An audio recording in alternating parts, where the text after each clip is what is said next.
मोक्षमार्गस्य नेतारं भेत्तारं कर्मभूभृताम् ज्ञातारं विश्वतत्त्वानां वन्दे तद्गुणलब्धये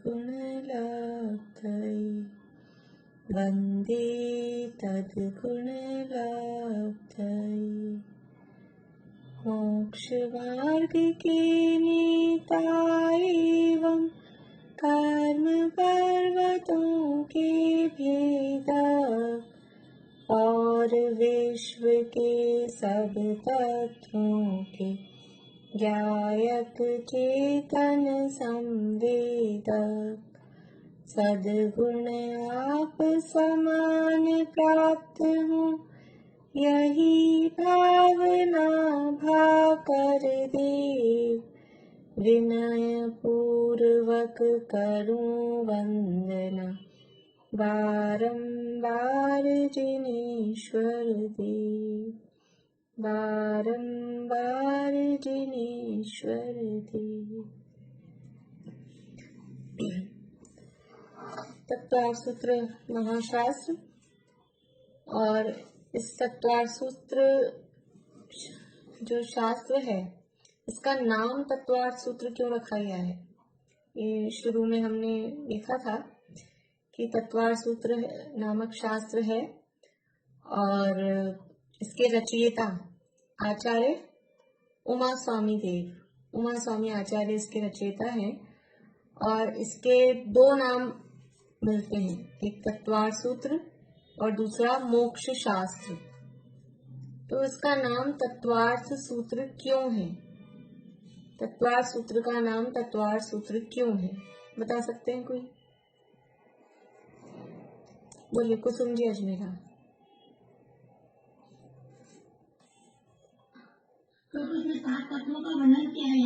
बहुत बढ़िया, क्योंकि इसमें 7 तत्वों का वर्णन किया गया है और 7 तत्वों का वर्णन तो किया गया है और वो वर्णन किस तरह से किया गया है, सूत्र रूप में किया गया है।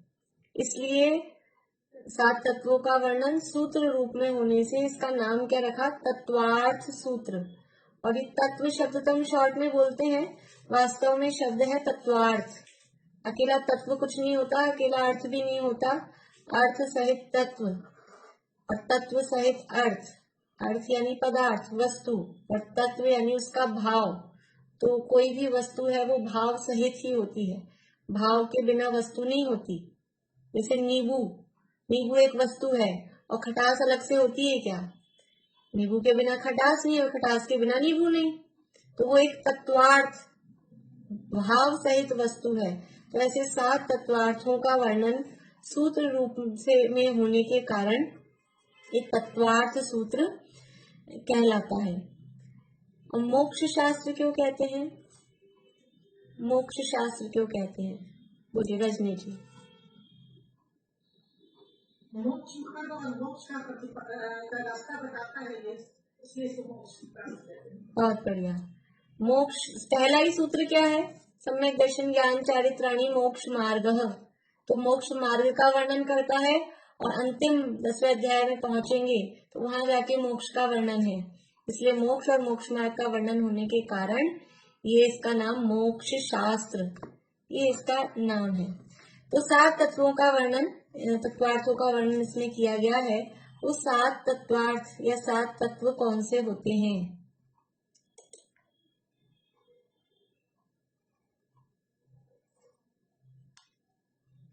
इनको नहीं आते 7 तत्वों के नाम?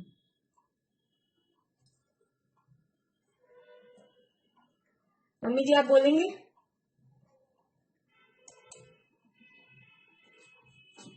अनम्यूट करेंगे, कोई है? हाँ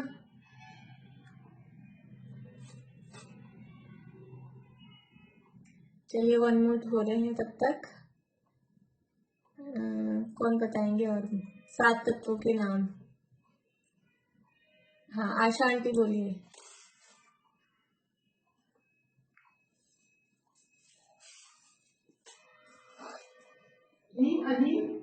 हाँ ठीक है। जीव अजीव आश्रव बंध, आश्रव है ये, बढ़िया। हाँ आशा आंटी बोलिए। निर्जरा मोक्ष, बढ़िया बढ़िया। जीव अजीव आश्रव बंध संवर निर्जरा और मोक्ष, ये 7 तत्व हैं। तो तत्वार सूत्र में 7 तत्वों का वर्णन चल रहा है। और अभी अपन क्या पढ़ रहे थे, जब से चालू किया हमने अभी इस तरह से ऑनलाइन रूप में, तब से हम क्या पढ़ रहे हैं? हम तो तत्व कुछ नहीं, हम तो ये कौन गोल है, कौन चौकोर है, कौन लंबा कितना है, कौन ऊंचा कितना है, यही पढ़े जा रहे हैं। तो अभी वास्तव में चलिए बोलिए प्रेमलता जी, क्या पढ़ रहे थे अभी तक हम? कौन से तत्व का वर्णन? जीव तत्व का वर्णन कर रहे थे। बढ़िया। जीव के बारे में पढ़ा था, जीव कहाँ रहता है और ये सब। बढ़िया। ये जो हम पढ़ रहे थे, हाँ, ये जीव तत्व का वर्णन अभी तक चल रहा था। पहले अध्याय में तो सामान्य रूप से ज्ञान स्वभाव का वर्णन किया, जानने के उपाय बताए, किस तरह से पदार्थों को, तत्वों को जाना जा सकता है। तो पहले अध्याय में तो जानने के उपाय, प्रमाण और न्याय, और फिर वो प्रमाण, 5 प्रकार के ज्ञान वो प्रमाण होते हैं, तो 5 ज्ञानों का वर्णन पहले अध्याय में किया। इसके बाद में फिर दूसरे अध्याय से मतलब फुल फ्लैश रूप में जीव का वर्णन शुरू किया। तो जीव संसारिक यानी जीव के भेद बताए, संसारी और मुक्त, और फिर वो जीव के भाव कौन से हैं, जीव के लक्षण कौन सा है, फिर जीव संसार अवस्था में किन रूपों में पाया जाता है, मरता है तो कैसे, किस तरह से दूसरी गति में जाता है, जन्म लेता है तो कैसे, सारा वर्णन वो दूसरे अध्याय में बताया गया। इसके बाद में तीसरे और चौथे अध्याय में ये चर्चा की कि ये जो जीव हैं, ये जीव 4 गतियों में रहते हैं, और वो जीव ये जो लोक है, भौगोलिक जो विश्व है, उसमें ये जीव कहाँ कहाँ पाए जाते हैं। तो जीवों के रहने के स्थान वो अभी तीसरे और चौथे अध्याय में अभी तक हम देख रहे थे। तो जो 4 गति में रूप संसार अवस्था है, उसमें से मनुष्य और तिर्यंचों के रहने का स्थान मुख्य रूप से मध्यलोक, और तिर्यंच वैसे तीनों लोकों में पाए जाते हैं, और जो नारकी हैं वो अधोलोक में है, और जो देव हैं मुख्य रूप से ऊर्ध्वलोक में, और वैसे देखा जाए तो तीनों लोकों में देव भी तीनों लोकों में पाए जाते हैं, ऊर्ध्वलोक में भी, मध्यलोक में भी और अधोलोक में भी।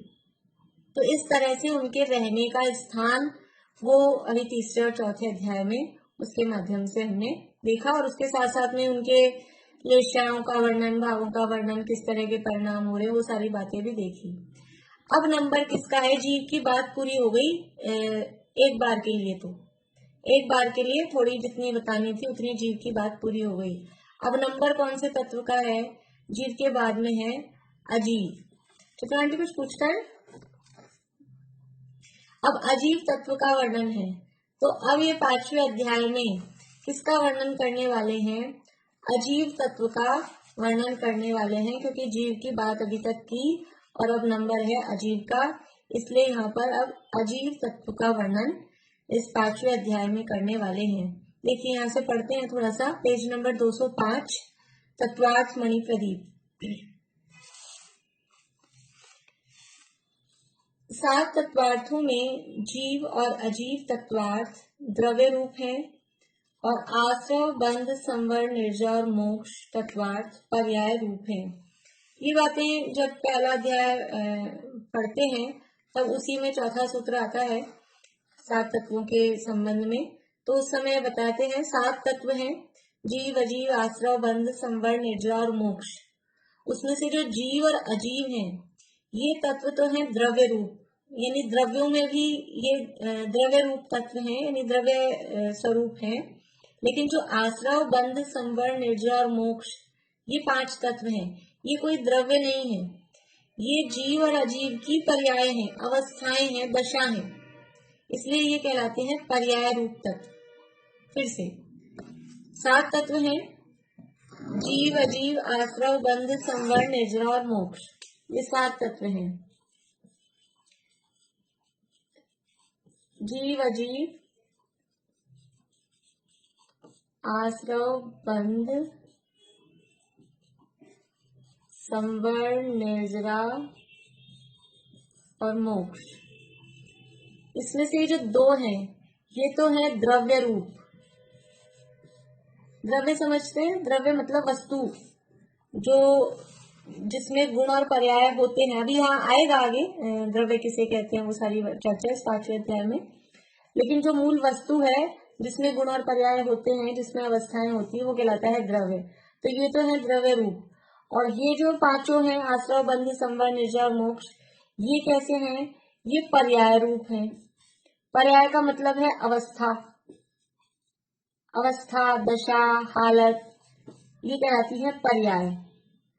तो ये दो तत्व हैं, ये तो द्रव्य रूप है, और 5 तत्व हैं वो पर्याय रूप तत्व हैं।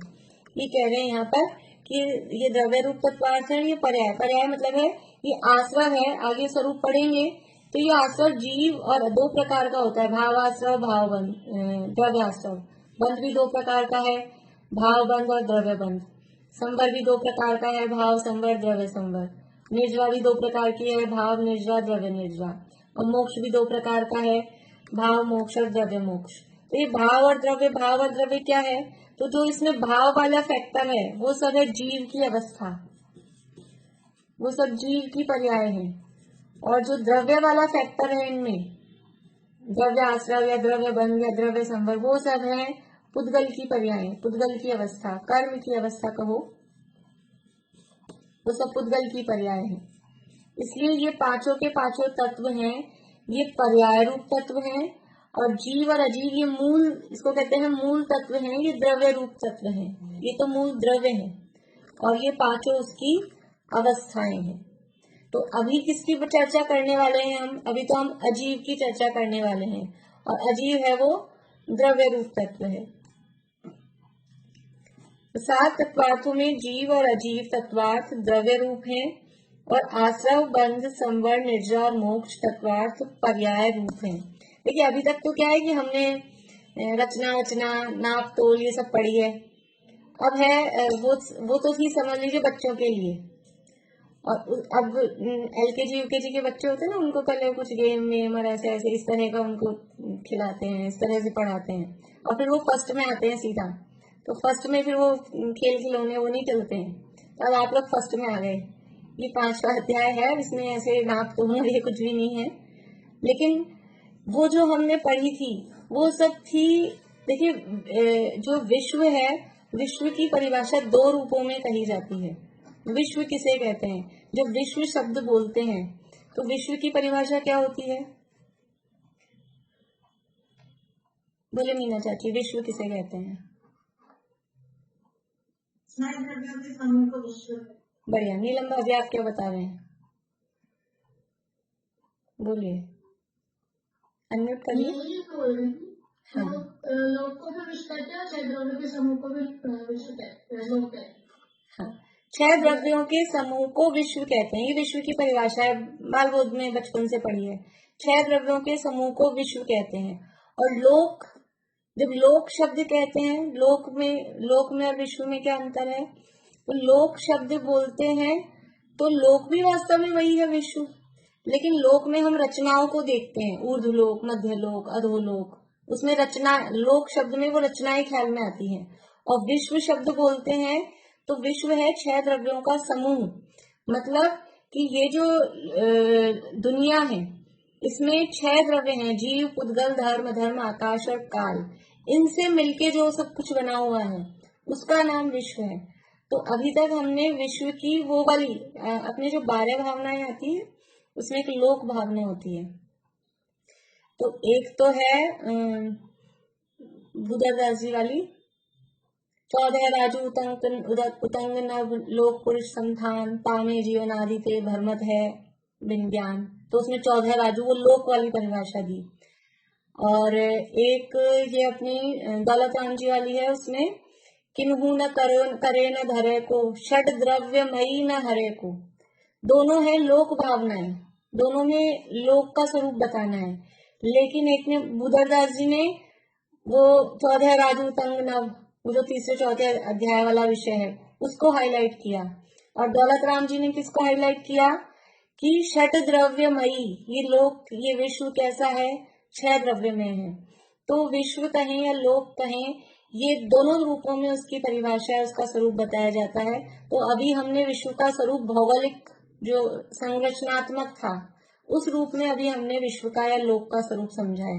अब उसकी समझ लो इंटरनल वो बना हुआ किससे है, अभी तो हमने वो देख ली सारे उसके आकार प्रकार, लेकिन वो बना हुआ किससे है, अब वही रचना विश्व की ही समझनी है यहाँ पर भी।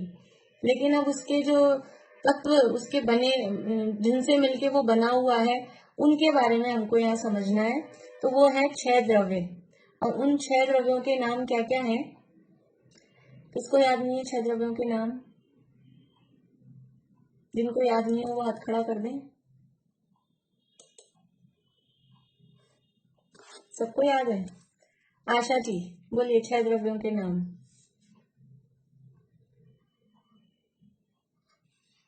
आशा जी आवाज आ रही है आपको? 6 द्रव्यों के नाम बोलिए।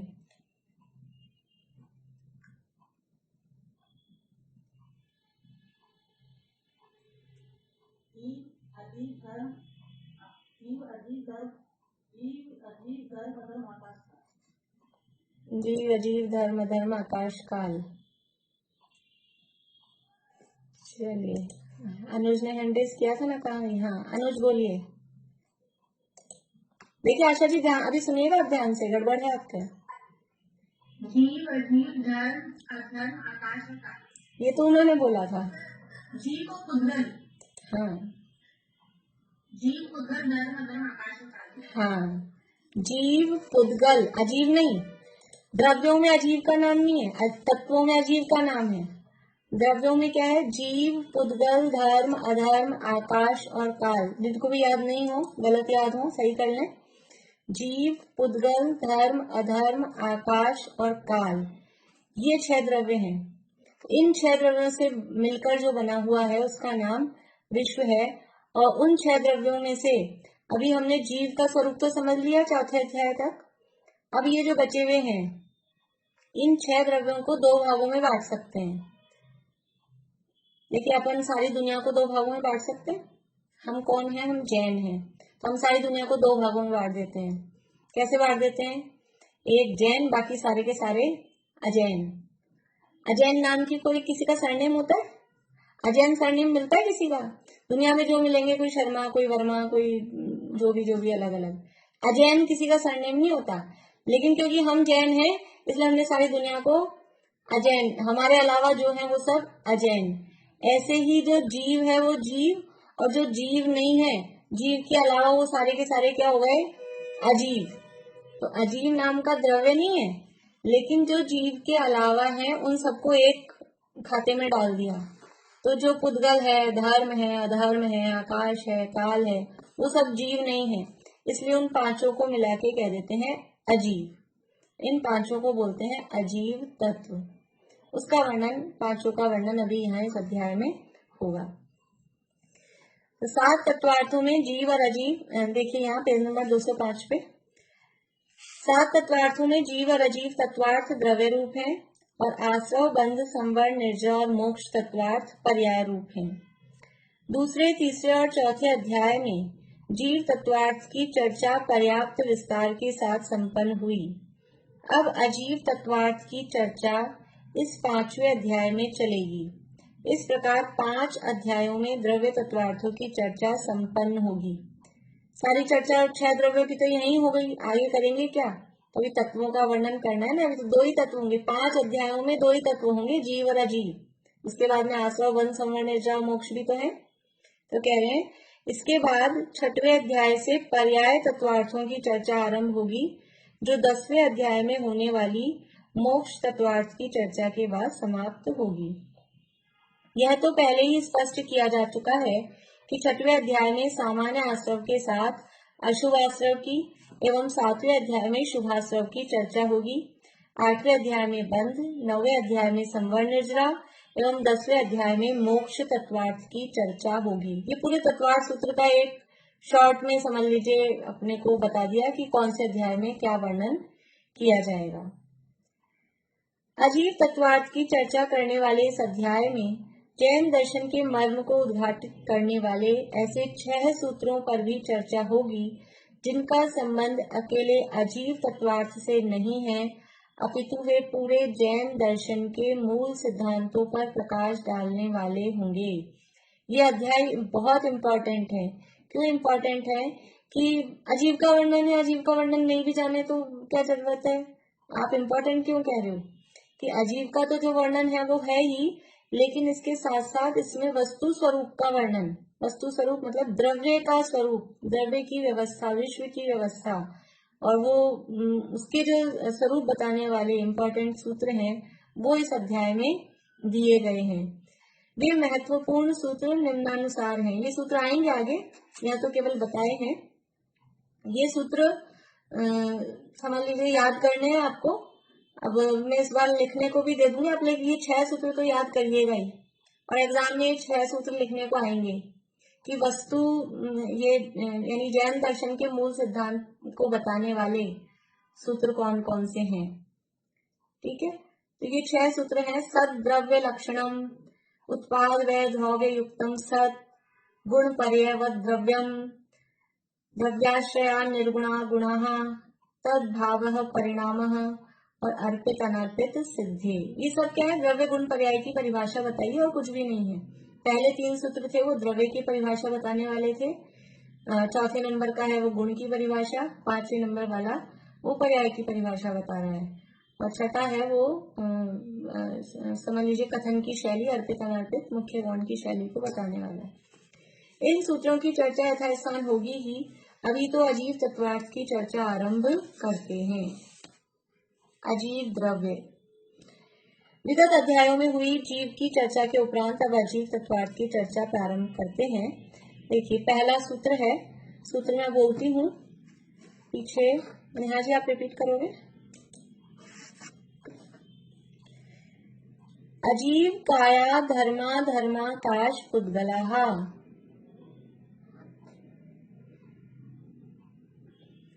आवाज नहीं आ रही आपकी।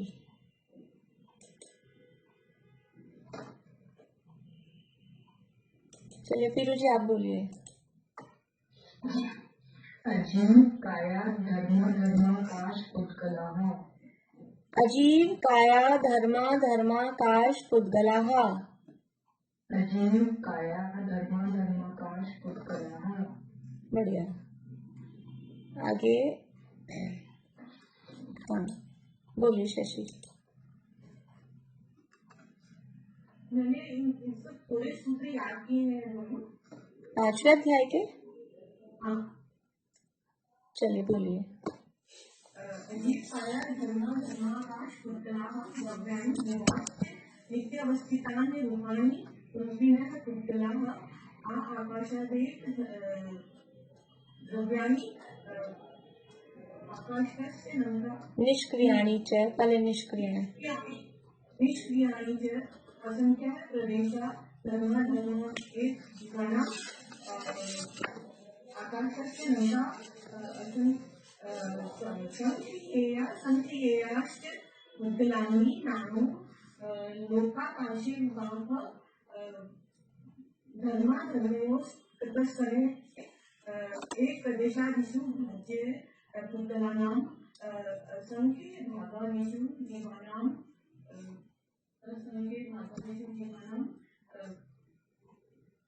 प्रदेश संहार विसर्गाभ्यां तदेववत् गति स्थितिः क्रमो धर्म धर्मयोरुत्पादः आकाशस्य उदाह शरीरवान् मनः प्राणापानां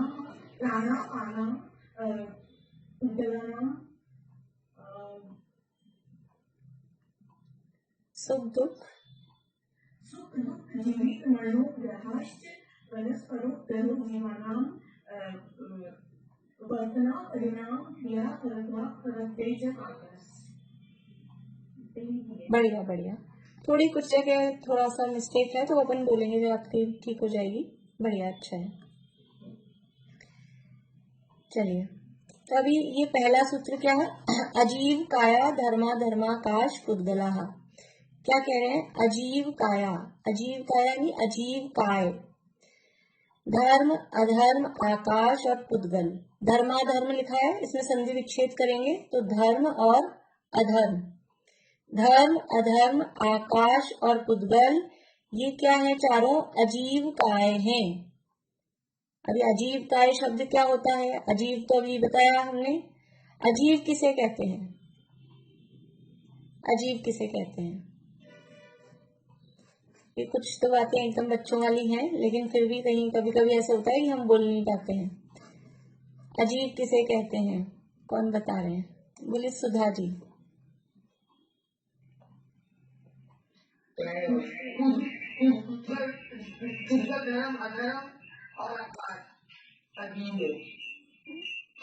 नहीं, परिभाषा बतानी है। ये तो आपने कौन है अजीब ये बता दी, पर अजीब कहते किसे हैं? देखिए मैं अभी बोलिए, आवाज आएगी क्या आपकी? फिर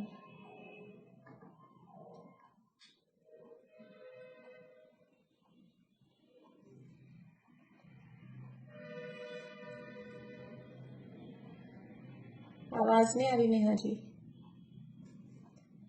चित्रा आंटी बोलिए। जो जीव से भिन्न हो। हाँ, जो जीव नहीं है वो अजीब, बस इतनी सी बात है। अजीब किसे कहते हैं? कि जो जीव नहीं है वो अजीब। और थोड़ा सा बड़ा करके बोले तो जीव किसे कहते हैं? कि जो ज्ञान दर्शन स्वभावी है, जो जानता देखता है वो जीव है। तो जो ज्ञान दर्शन स्वभाव से रहित है वो सब अजीव कहलाते हैं। तो जो जीव नहीं है वो अजीब। अभी हमने देखा कि जीव अलग किया, बाकी के 5 को हमने कह दिया अजीब, तो ये तो हुआ अजीब। दूसरा शब्द क्या है? काया। काया यानी काया समझते हैं? काया शब्द सुना है कभी? ये काया यहीं पड़ी रह जाएगी और चेतन तोड़ जाएगा, सुना है काया शब्द? काया किसे कहते हैं? बोलिए मधु जी, काया किसे कहते हैं? शरीर को। शरीर को काया कहते हैं, ठीक है। तो यहाँ अजीव काया शब्द का अर्थ अजीवों के शरीर को, ऐसा अर्थ नहीं लेना है। देखो शरीर को जो काया कहते हैं, काय का अर्थ होता है समूह। काय शब्द जो है, एक अभी हमने शब्द पढ़ा था 4थे अध्याय में, देवास चतुर्निकाया पढ़ा था, पहला ही सूत्र था। देव 4 निकाय वाले होते हैं, वहां पे भी काय शब्द आया था, निकाय काय। वहां निकाय शब्द का क्या अर्थ था? निकाय शब्द का क्या अर्थ था? बोलिए दीपिका जी। निकाय मतलब समूह का समूह। हाँ, समूह का समूह, मतलब देव 4 प्रकार के देवों का जो ग्रुप बनाए और वो उनका समूह का भी समूह, ऐसा वो निकाय। तो काय का अर्थ हुआ समूह, समूहों का समूह वो निकाय है। काय का अर्थ है समूह। मधु अभी कुछ पूछ रहे हैं आप?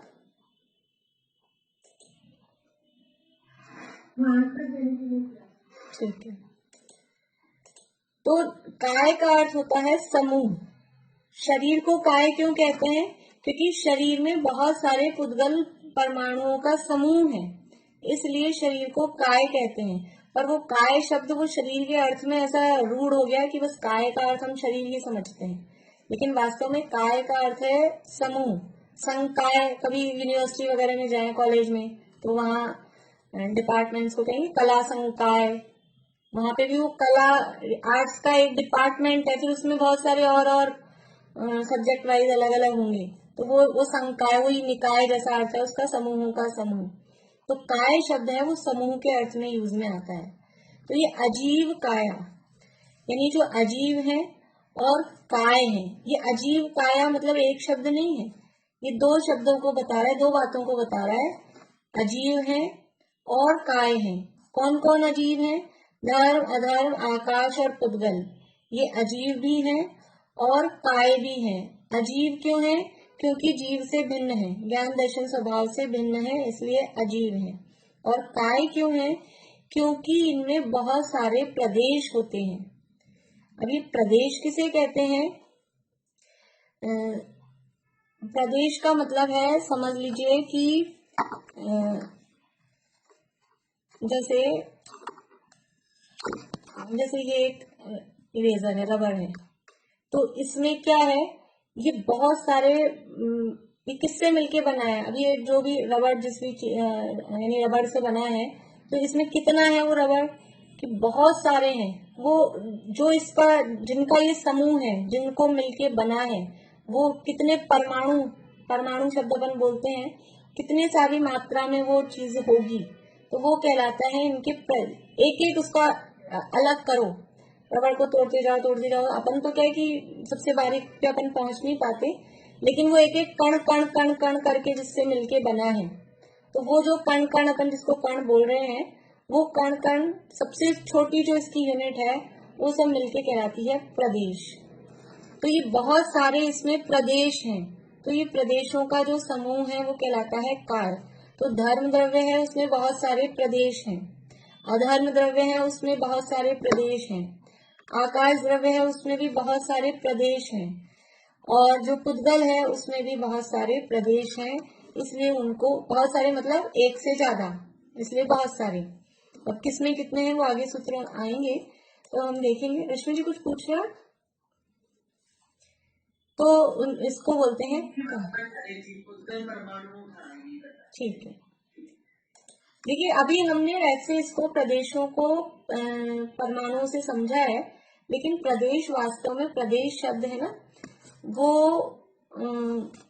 जो एरिया होता है, चार चीजें होती है।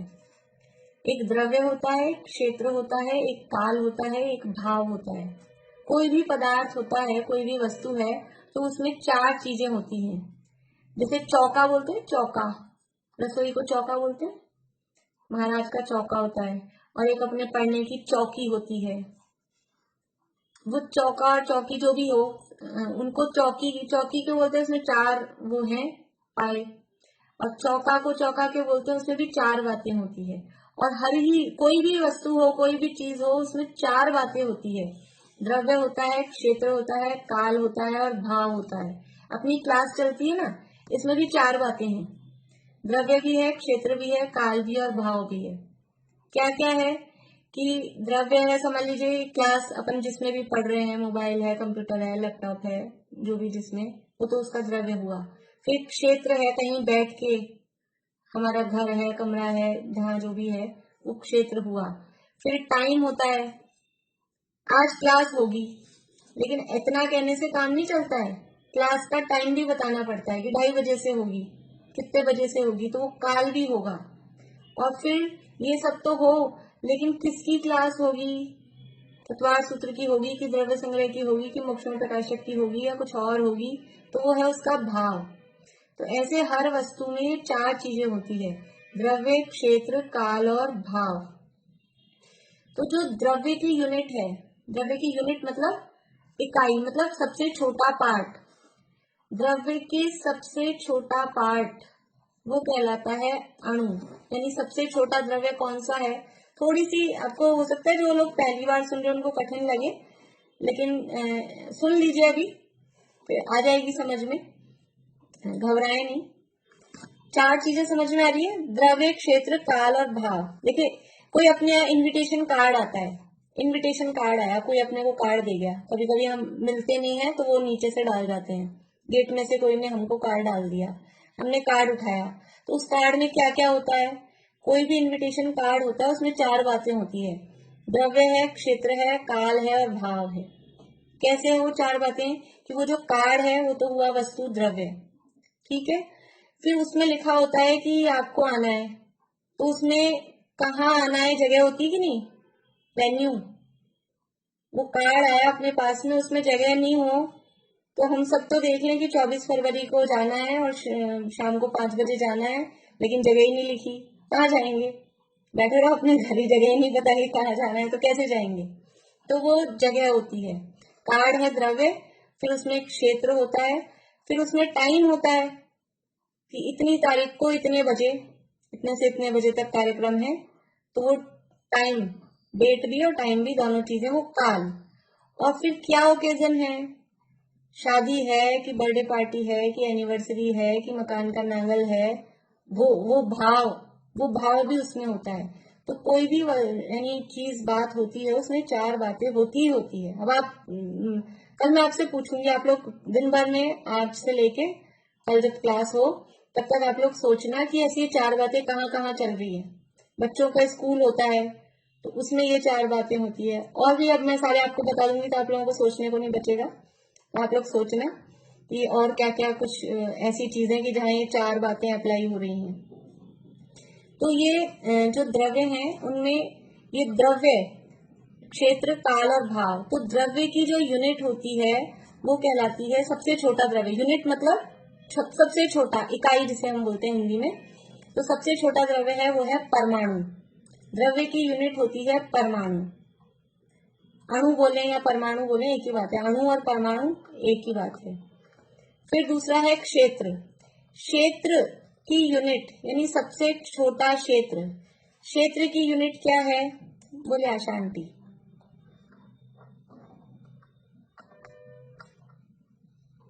जो आकाश के एक प्रदेश को जो जितनी जगह को घेरता है वो उसका क्षेत्र कहलाता है। हाँ, मतलब आकाश का प्रदेश, आकाश का एक प्रदेश वो कहलाता है क्षेत्र की यूनिट। आकाश द्रव्य है और आकाश का एक प्रदेश किसे कहेंगे कि ये जो अणु है ना, ये अणु जितने एरिया को घेर रहा है उतना एरिया वो कहलाता है आकाश का एक प्रदेश। तो वो है क्षेत्र की यूनिट, सबसे छोटा क्षेत्र। अपन जैसे बोलते हैं ये पेंसिल की और इस पेंसिल की डॉट, ये सबसे छोटा, लेकिन ये डॉट भी वास्तव में बहुत बड़ी है। यहाँ आपको दिख ही नहीं होगी, मैंने डॉट लगा दी लेकिन नहीं दिख रही, पर वास्तव में जो पुद्गल का अणु है वो अणु जितने क्षेत्र को घेरता है, जितने एरिया को वो कवर करता है, वो कहलाता है एक प्रदेश। जो सबसे छोटा द्रव्य है वो जितनी जगह लेगा वही तो सबसे छोटी जगह होगी। तो सबसे छोटा द्रव्य है अणु, और वो अणु जितनी जगह को घेर रहा है वो सबसे छोटी जगह हुई, तो वो कहलाता है प्रदेश। क्षेत्र की इकाई, क्षेत्र की यूनिट को कहते हैं प्रदेश। फिर तीसरा शब्द है काल। काल की इकाई, काल की यूनिट को कहते हैं एक समय। यानी काल के टुकड़े करते जाएं करते जाएं करते जाएं तो ऐसा टुकड़ा कि अब दूसरा उसका हम पार्ट नहीं कर सकते, वो कहलाती है यूनिट। जैसे द्रव्य के टुकड़े टुकड़े टुकड़े टुकड़े करते गए तो अंतिम जो हिस्सा बचा वो कहलाता है अणु। ऐसे क्षेत्र के हम हिस्से करते गए और जो सबसे छोटा हिस्सा बचा, अब जिसका हम दूसरा पार्ट नहीं कर सकते, वो कहलाया एक प्रदेश। ऐसे ही काल की इकाई, काल की यूनिट, कि काल के हम पार्ट्स करते गए। 1 घंटे के पार्ट किए तो 60 मिनट बना दिए, 60 मिनट में फिर 1 मिनट को पकड़ा, 1 मिनट के पार्ट बनाए तो 60 सेकंड बना दिए, फिर 1 सेकंड के फिर हमने नैनो सेकंड, पिको सेकंड और जो जितना भी करते गए। फिर इतने करते करते करते करते एक समय ऐसा मिला हमको, अब उसका हम टुकड़ा नहीं कर सकते, बस लास्ट, तो वो कहलाती है काल की इकाई, काल की यूनिट, उसको बोलते हैं समय। और चौथा है भाव। भाव की यूनिट, भाव की इकाई यानी भाव का सबसे छोटा हिस्सा, वो कहलाता है अविभागी प्रतिच्छेद। अभी शब्द लिख लीजिए, अभी तो अपने को प्रदेश से मतलब है खाली, वो समझेंगे। भाव की इकाई या भाव की यूनिट को बोलते हैं अविभागी प्रतिच्छेद।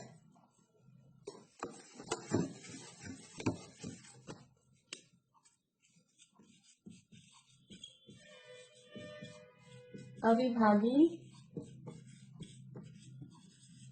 प्रतिच्छेद,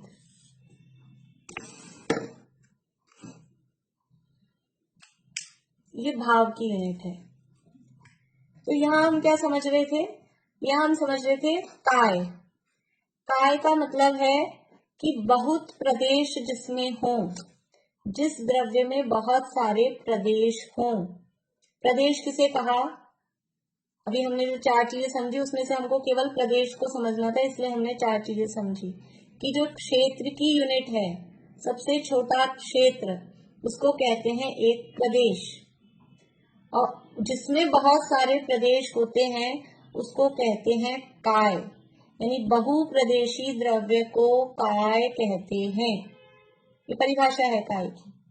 बहुप्रदेशी द्रव्य को काय कहते हैं। ये शरीर को काय क्यों कहा? कि इसमें बहुत सारे प्रदेश हैं पुद्गल के, इसलिए। तो बहुप्रदेशी द्रव्य को काय कहते हैं। तो दो शब्द यहाँ थे, अजीव और काय।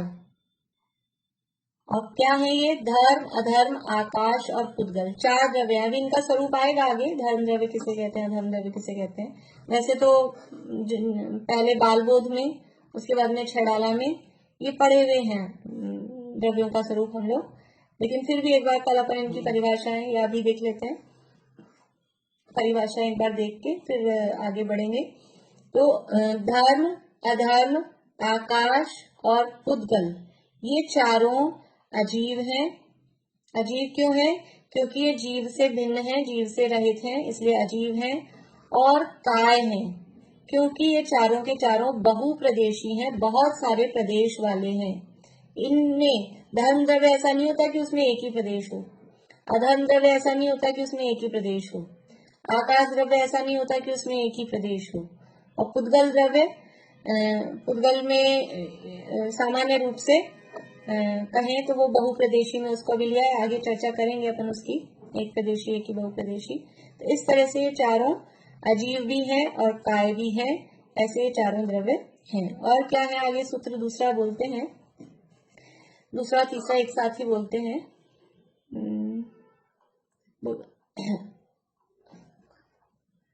मीना चाची आप बोलिएगा पीछे। द्रव्याणि जीवाश्च। हाँ न्यारी अब चल गया आपका, बोलिए। द्रव्याणि जीवाश्च। देखिए ये सूत्र क्या है, दिखने में छोटे छोटे हैं लेकिन ऊपर से कनेक्टेड हैं। अभी अपन ने तो रुक रुक के पढ़े हैं, अब इसको एक साथ पढ़ के देखते हैं। अजीव, काया, धर्मा, धर्माकाश, पुद्गला, द्रव्याणि, जीवाश्च। कैसे अर्थ बनेगा कि धर्म, अधर्म, आकाश और पुद्गल ये अजीव हैं और काय हैं। तो कोई पूछे कि ये अजीव हैं और काय हैं, हमने तो अभी आपने तो कहा था हम द्रव्यों का वर्णन बताएंगे, आप तो ये अजीव और काय क्या बता रहे हो? तो कह रहे हैं ये चारों के चारों द्रव्य भी हैं, इसलिए अगला सूत्र दिया द्रव्याणि। ये चारों अजीव हैं, काय हैं और द्रव्य हैं, इसलिए सूत्र दिया द्रव्याणि। ठीक है। और फिर दिया जीवाश्च, कि जीव भी है।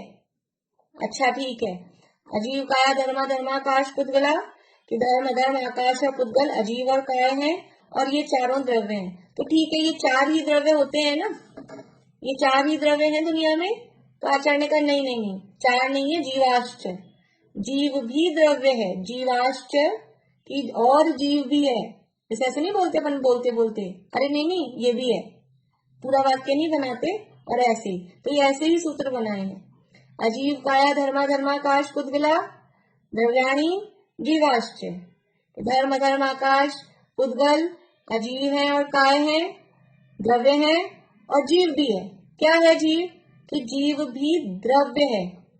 अजीव काय है क्या? जीव जीव अजीव काय है क्या? तुम बोल ही रहे जीव और फिर अजीव काय, कैसे होगा? जीव अजीव हो सकता है क्या? नहीं हो सकता।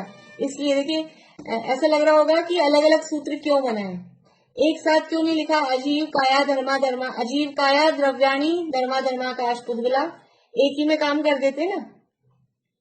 उनको अपने नंबर बढ़ाने थे कि मैंने इतने सारे सूत्र लिखे तो अलग अलग करके लिख दिए, ऐसा कुछ नहीं है।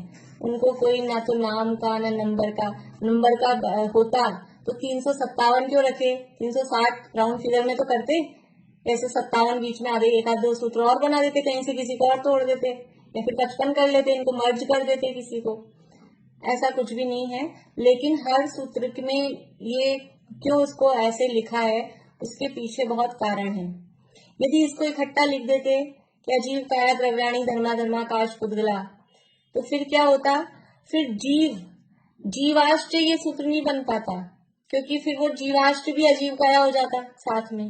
इसलिए द्रव्याणि को अलग से रखा कि धर्म, अधर्म, आकाश और पुद्गल ये द्रव्य हैं और जीव भी द्रव्य है, लेकिन धर्म, अधर्म, आकाश और पुद्गल ये अजीव हैं और काय हैं, इसलिए उन चारों को इकट्ठा लिखा और जीवाश्च लिख के जीव को बाद में जोड़ दिया। यदि उनके साथ में या वहां जीवाश वहां ही जीव को भी ले लेते तो जीव अजीव काया तो हो नहीं सकता था। इसलिए ये किस तरह से सूत्रों की संरचना हुई है, ये आचार्य देव मतलब बहुत ही समझ लीजिए सोच समझकर बुद्धिपूर्वक कैसे कैसे सूत्र बनाने हैं वो उन्होंने बहुत सोच समझ के बनाए हैं। देखिए थोड़ा नीचे अर्थ पढ़ते हैं। धर्म, अधर्म, आकाश और पुद्गल ये चार अजीव और कायवान यानी बहुप्रदेशी हैं, अजीव काय हैं। धर्म, अधर्म, आकाश और पुद्गल ये सभी द्रव्य हैं, जीव भी द्रव्य है। अभी इतने ही सूत्र पढ़ने पड़े, इतने ही अर्थ पढ़ते हैं। थोड़ा सा नीचे टीका में देखते हैं। धर्म, अधर्म, आकाश और पुद्गल ये चार द्रव्य जीव से भिन्न होने से, जीव रूप न होने से अजीव हैं और बहुप्रदेशी होने से कायवान हैं। बहुप्रदेशी समझ में आ गया? बहुप्रदेशी यानी बहुत सारे जिनके प्रदेश हैं। एक जो क्षेत्र की यूनिट है वो 1, 2, 3, 4 ऐसे करके बहुत सारे जिसमें हैं वो बहुप्रदेशी कहलाते हैं। तो बहुप्रदेशी होने से कायवान है, इस प्रकार अजीव काय हैं। यहाँ काय शब्द का भाव बहुप्रदेशी होना ही है। यहाँ काय मतलब शरीर नहीं लेना, काय मतलब बहुप्रदेशी। धर्म, अधर्म, आकाश और पुद्गल ये चारों अजीव और काय होने के साथ साथ द्रव्य भी हैं। ये चारों अजीव और काय तो हैं ही, इसके साथ साथ द्रव्य भी हैं। जीव भी द्रव्य है, यद्यपि जीव अजीव द्रव्य नहीं है तथापि वे द्रव्य तो है ही।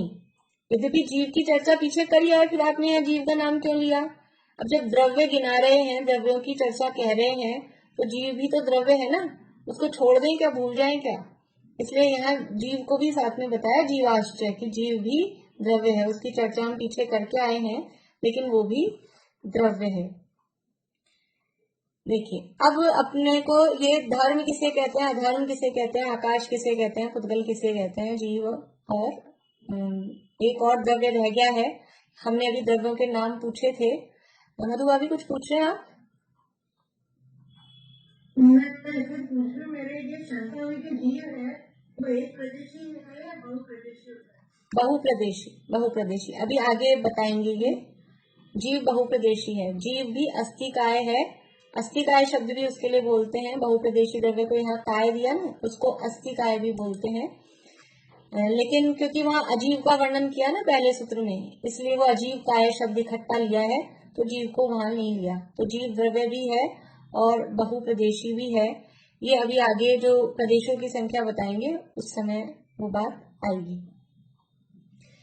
तो यहाँ पर ये अभी हमने द्रव्यों के नाम पूछे थे, तो द्रव्य आपने बताए थे 6। कौन कौन से 6 द्रव्य थे? पूछ लूं फिर से किसी से? बोले नीलम भाभी। जीव, पुद्गल, धर्म, अधर्म, आकाश, काल। जीव, पुद्गल, धर्म, अधर्म, आकाश और काल। और यहाँ कितने द्रव्यों के नाम आ चुके हैं? रजनी जी बोलिए। यहाँ काल का आया ही नहीं। अब हमको क्या पढ़ा रहे हो? कभी कहते 6 हैं और फिर कभी पहले 4 गिनाए, फिर 1 गिनाए और 1 को तो छोड़ ही दिया। तो अभी जो हमने कहा ना कि वो आचार्य देव बिल्कुल वो किस तरह से सूत्र लिखते जा रहे हैं, वो पूरा उनका सिस्टमैटिक तरीका है। लेकिन काल की चर्चा करेंगे, वो काल को कहाँ मिलाएंगे? देखिए आगे आएगा सूत्र कालश्च, ऐसा सूत्र आएगा शायद 39 नंबर का है, 39 नंबर का सूत्र है कालश्च। यहाँ लिखा है जीवाश्च और वहां जाके लिखा है कालश्च। अब इस जीवाश्च के साथ में उसको ये है 3 नंबर का सूत्र और वो है 39 नंबर का सूत्र। वहां जाके मिलाना है। हमको कैसे पता लगेगा किससे मिलाना है? आप तो कहीं भी लिख दोगे। तो समझ लीजिए आचार्य के सामने शिष्य इतने थोड़े इंटेलिजेंट थे और फिर बाद में टीकाकार आचार्यों ने टीका करते समय ये बात उसको खोली है कि इस सूत्र को वहां से मिलाना है। तो ये कहाँ से मिल रहा है कि अजीव काय धर्माधर्माकाश पुद्गला द्रव्याणी जीवाश्चय और फिर जाके कालश्चय कि काल भी द्रव्य है। कालश्चय, काल भी एक द्रव्य है। वो आगे बताएंगे। क्यों बताएंगे आगे, अभी क्यों नहीं बता रहे? क्योंकि काल है वो बहुप्रदेशी नहीं है। शुरू में जो 4 द्रव्य बताए धर्म, अधर्म, आकाश और पुद्गल, ये तो है अजीव भी और बहुप्रदेशी भी। और जीव को बताया तो जीव अजीव तो नहीं है, लेकिन वो बहुप्रदेशी है, इसलिए यहाँ बता दिया। और जो काल है वो अजीव तो है लेकिन बहुप्रदेशी नहीं है। जीव में और काल में एक एक क्वालिटी है, एक में जीवपना नहीं है, अजीव तो है लेकिन वो बहुप्रदेशी नहीं है। और जो जीव है वो अजीब नहीं है लेकिन वो बहुप्रदेशी है। तो ऐसा इन दोनों में एक एक क्वालिटी कम है, इसलिए इनको अलग अलग करके बताया है। तो अजीव काया धर्मा धर्माकाश पुद्गला द्रव्याणी जीवाश्चय, बहुत बार ये सूत्र बोल लिए हैं अभी अभी में, और मेरे ख्याल से याद हो जाने चाहिए। अभी मैं आप लोगों से बुलवाती हूँ, तो ये 3 सूत्र तो याद हो ही जाने चाहिए अभी बोलते बोलते ही, ज्यादा कठिन नहीं है। अभी से आप लोग शुरू कर दीजिएगा याद करना, तो भार नहीं पड़ेगा। धर्म किसे कहते हैं, अधर्म किसे कहते हैं, आकाश किसे कहते हैं, पुद्गल किसे कहते हैं, ये परिभाषाएं मैं कल आप लोगों से पूछूंगी। मैक्सिमम लोगों को आती होगी, इसलिए मैं अभी नहीं कर रही, अभी मैं सूत्र बुलवाऊंगी। और जिनको नहीं आती हो वो कोशिश करें कहीं से खोजबीन के तो याद कर लें, नहीं तो फिर कल याद करेंगे। बोलिए पीरू जी। भाभी यहाँ काया का मतलब शरीर से है या समूह से है? समूह से, शरीर से नहीं, समूह से। बहुप्रदेशी, बहुप्रदेश, बहुत सारे प्रदेश होना, वो यहाँ काया का अर्थ दिया है। चलिए सूत्र बोल लीजिए अब आप लोग, तीनों सूत्र बोलने हैं। पीरू जी आप ही स्टार्ट करिए, पीरू जी के बाद में रश्मि जी। अजीव काया धर्मा धर्माकाश पुद्गला द्रव्याणि जीवाश्चय। बढ़िया, बोलो इसी को। हाँ तीनों सूत्र बोलने एक साथ। अजीव काया धर्मा धर्माकाश पुद्गला द्रव्याणि जीवाश्चय। अजीव काया धर्मा धर्माकाश पुद्गला द्रव्याणि जीवाश्चय। अजीव काया धर्माकाश पुद्गला द्रव्याणि जीवाश्चय। तुम हो अनादि अनंत जिन तुम ही अखंडानंत हो।